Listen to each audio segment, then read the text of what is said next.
Mga maninay, dili naman kita sa The Berries Farm. Nagbalik naman tadi sa The Berries Farm. Tanawa mga maninay. Perte kagwapa sang view.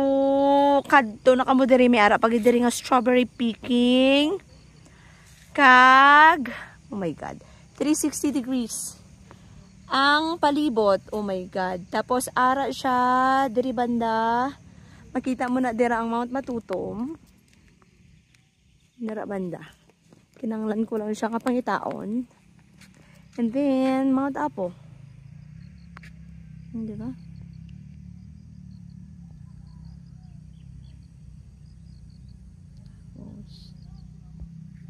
Yan.